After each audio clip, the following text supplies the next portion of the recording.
ageism, sexism, management arrogance, and incredibly poor messaging, followed by continued bullshit by management. That was one of the many direct messages I received on social media about Bell Media's ousting of a middle-aged, graying media maven. The Maven's savvy video reply, and this middle-aged, graying maven's opinion. Oh, Canada.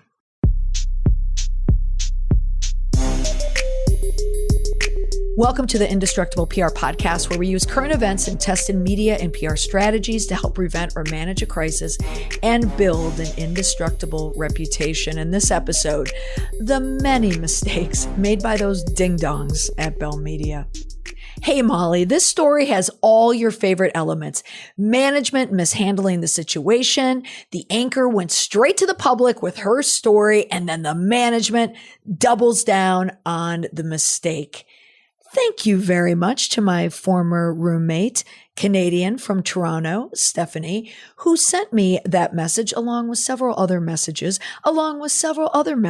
from people who clearly have a read on the work that I do.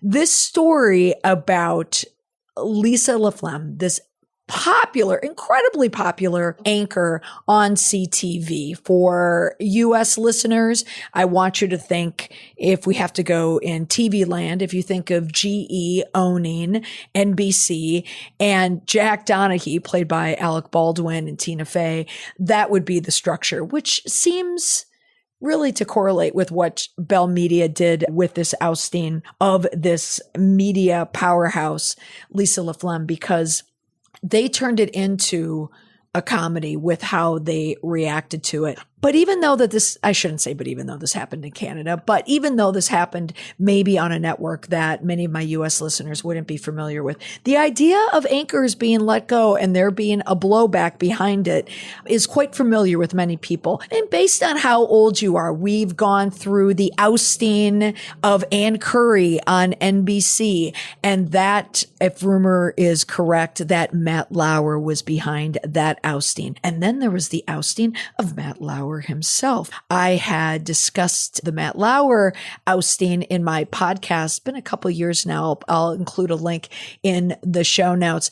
Matt Lauer was also ousted due to behavior that he was doing behind the scenes, where he was having affairs with people in positions where he was in a superior position to them, with producers and the like. Then, of course, there's Brian Williams. I'm on an NBC roll here. He was accused of lying, and he didn't lose his job, but he lost the helm at the head of NBC News, and they demoted him down to MSNBC, where he quietly retired earlier this year.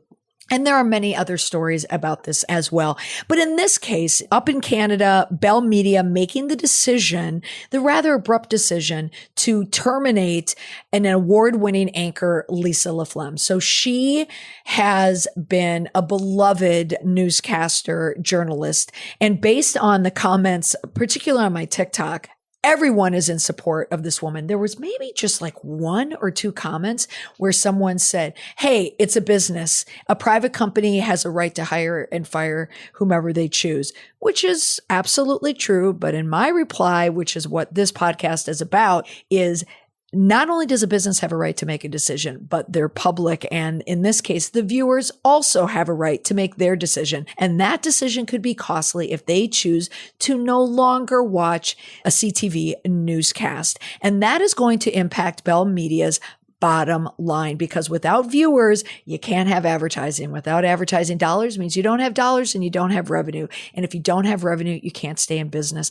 Recently, I was watching broadcast television on CBS Sunday Morning, and they had released in one of the bumpers, they said for the first time ever, streaming overtook broadcast media when it comes to televised consumption.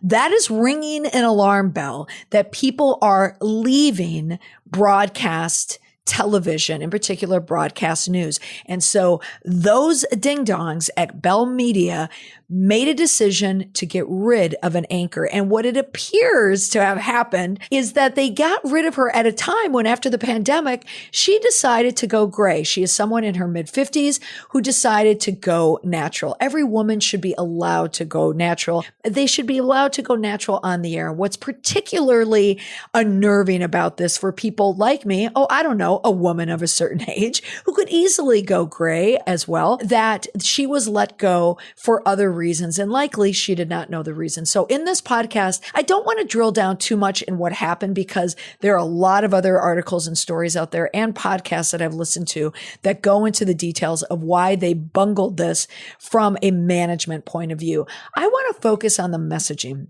and the statement that Bell Media put out. Why it was a bad statement, why it created such a blowback. And people on TikTok asked me, well, what would you do if you could write the statement? And I get asked that question a lot on TikTok. In particular, there's one follower, we're mutuals on TikTok.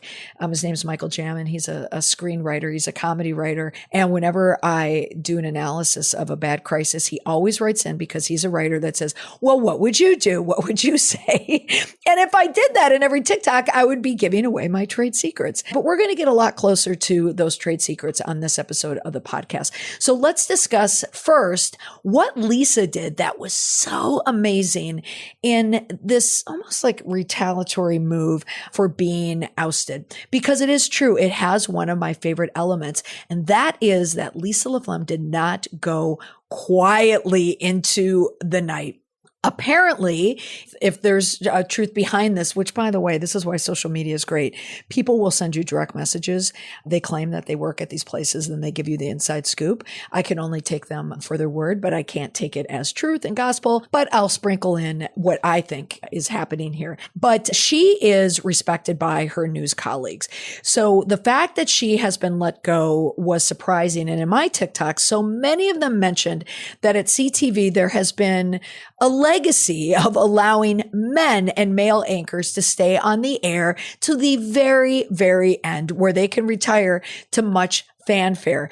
This business decision, as stated by Bell Media, was designed likely to change the viewer habits. Somewhere, someone said there was a focus group where maybe one person said, oh, I don't like seeing the gray hair. That decision made by a younger male and perhaps another female, we don't know. Like I said, I can only go off what I've read here. But when we get into this idea of sexism and ageism, there is this assumption that young people don't want to see older people reading the news, or older women in particular reading the news, or there's a problem with seeing women with gray hair reading the news. I think what they're going to find why this is such an ill-advised decision, even if there was a focus group, or if there is someone that said that it's not believable that someone of a certain age can deliver, I can't even say it. It's so ridiculous to think it, but it's such a backward way of thinking, because you know what? Young people don't watch the news anyway. They don't.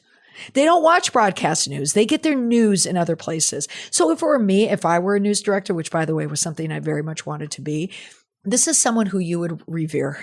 This is someone you have built up so much trust and viewer trust and loyalty in a person. There would be no reason to get rid of that person simply because they started to age, and then to replace them with a younger male colleague with no explanation whatsoever. So that is one of the reasons why this message and why the response didn't work. There isn't any transparency in it. We don't know why they did it. There's a lack of transparency around the termination of her contract, not just in the newsroom, but with the broadcaster herself. She didn't know. And as she stated in her video statement, she was blindsided. So when this happened, she did something that I love. She went straight to social media to tell her side of the story.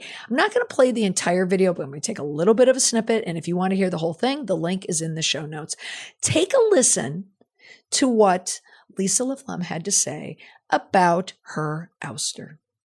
Hello, everyone. Today, with a range of emotions, I'm sharing with you some information about me and my career with CTV News. For 35 years, I have had the privilege of being welcomed into your homes to deliver the news on a nightly basis, so I felt you should hear this directly from me. On June 29th, I was informed that Bell Media made a, quote, business decision to end my contract, bringing to a sudden close my long career with CTV News. That amazing video, which goes on to explain how much she loved her time there and how she connected with these viewers. It really was a work of art. It's a masterpiece. I loved every second of it, and I'm going to use it in my trainings. That meant that Bell Media needed to respond. So when people ask, how would I respond to the statement? The first question that you have to ask, and you have to determine, what are we responding to? Now, if I worked for Bell Media, I would have rolled out this departure much differently. Well, first, I would not have let her go. But let's say there's the ratings that back it up. Let's say there's focus groups that back it up. Let's say it's time for her to move on. Again, I don't know it's time for the woman to move on and why these men can stay there forever, but such is. But let's say it's time to move on. The statement that you need to provide is one that is equal to the trust and loyalty that the anchor has. Clearly, on my TikTok replies alone, this woman was beloved. People loved her.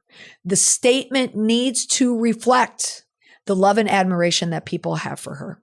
That's what it needs to speak to. So if the statement was announcing that she would be retirement, you would work in concert with the employee who was let go. You would want to ensure that that employee is leaving with the least amount of anger possible. Yes, being let go is going to stun anyone. Okay, but we can look to Brian Stetler. He was from CNN. He was let go the week prior. CNN, the new president of CNN, Chris Licht, who replaced Jeff Zucker, also did a podcast about him. He's cleaning house at CNN. Jeffrey Toobin, another one who was shown the door, finally, by the way, but he was looking at ratings. He was looking at numbers. So if you look at all the statements coming out of CNN, they talked about the why it happened. They explained why it happened. The numbers weren't there. In Bell Media's case, they're not explaining why a beloved anchor was let go. So if they did it correctly, that first statement would, one, you want to acknowledge what is happening. And then you want to show empathy. You want to show that there is a victim. In this case, it's the anchor. It's Lisa LaFlamme. So she is going to be a sympathetic victim that we want to show and express as much empathy as we can and sympathy to what happens. You want to describe the values. We are a broadcaster that believes in whatever, truth, transparency, trust, whatever it is. And that's why we want to be open with you to explain why we had to make the decision that we did. But our continued commitment to provide the news in our, whatever their mission statement is.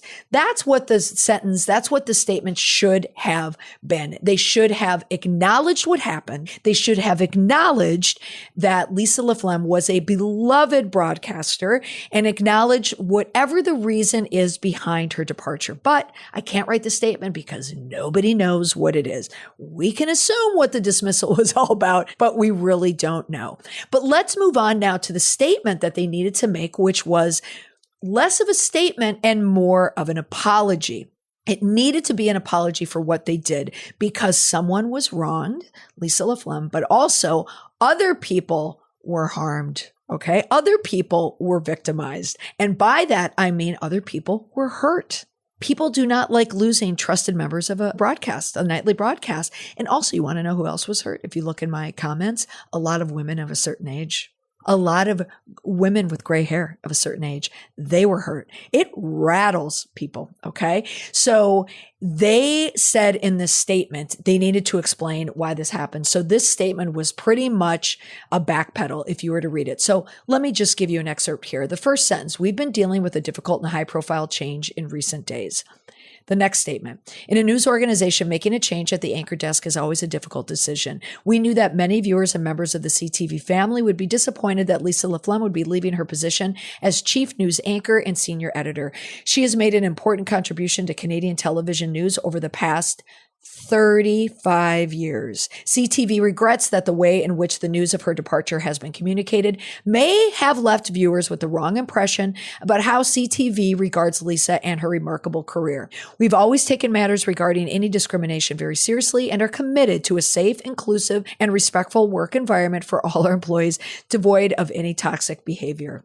Consistent with our policies, we are taking steps to initiate an independent third-party internal workplace review of our newsroom, which will take place over the following weeks. Now, if you look at the framework that I just mentioned, where you acknowledge what happened and you show empathy, your values, approach, and your commitment, and you saw right there, you heard it. They are committed to their, they talked about their policies and they take the matters regarding discrimination very seriously and are committed to a safe and inclusive and respectful work environment. Now, as written, is that a well-written statement? Well, sure, it's well-written. It's written by someone who knows how to write. The problem is no one believes it. No one believes it. So if you create a well-written statement that hits all the points, but it is not rooted in truth or transparency, or even answers the question of why it happens, then it's a botched statement. And that is exactly what happened. And that's the reason why it was botched. So how do you put together the statement? Now, in my opinion, when people ask me, what would you write? I would not be writing this well-structured statement for what happened, because I don't think the statement needed to take into account what happened. What they needed to do was apologize to Lisa LaFlamme and also to all of the viewers. When they are talking about a statement where they take allegations of discrimination very seriously, it means they're not taking the allegations very seriously because they're doubling down that they didn't do anything wrong. And they very much did.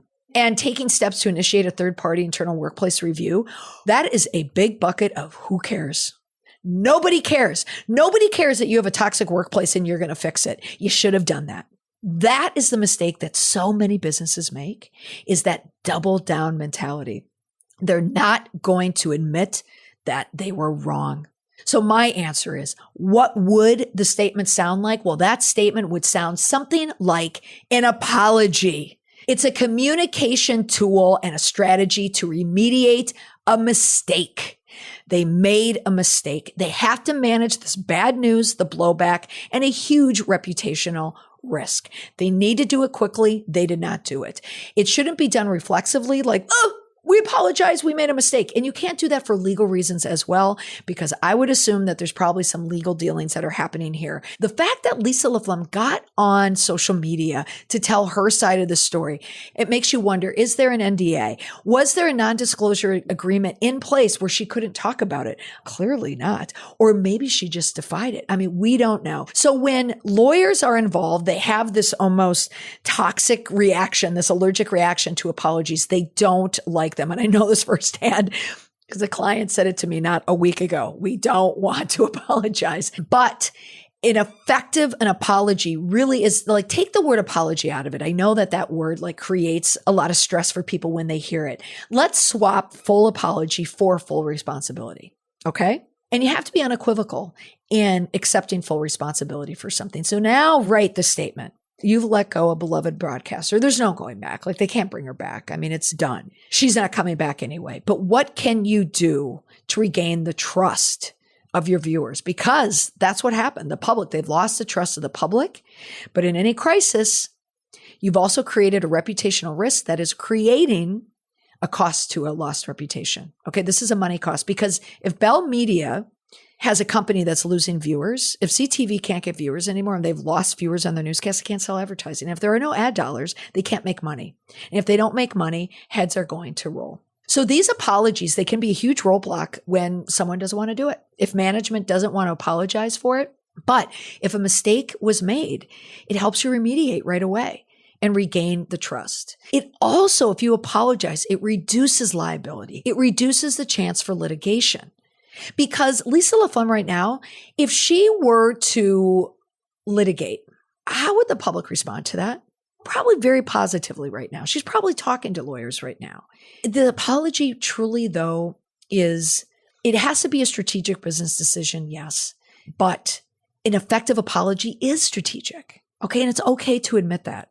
You're not apologizing just because it's the right thing to do. You're apologizing because strategically it makes sense that you need to do that. So that's how I can talk to people.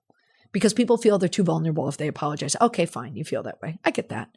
But look at it as a strategic business move. Okay. Think about what function would a public apology serve. In the case of Bell Media, Well, it would help the relationship, the fractured one, with LaFlamme. It would also tell the viewers that we heard what they had to say. We heard you. We listened to you. You would learn that what the organization did was wrong. What Bell Media did, how they fired her and let her go, was wrong, especially when they haven't done that to male anchors in the past. Now, would an apology matter? Well, yeah, it would. It may ring 10 to a lot of people and they may not appreciate it, but there are going to be some people, at least will create the road back to redemption if you admit that you were wrong. Now, apologies work when you take full responsibility and that you assume that the viewers see that what you did was wrong.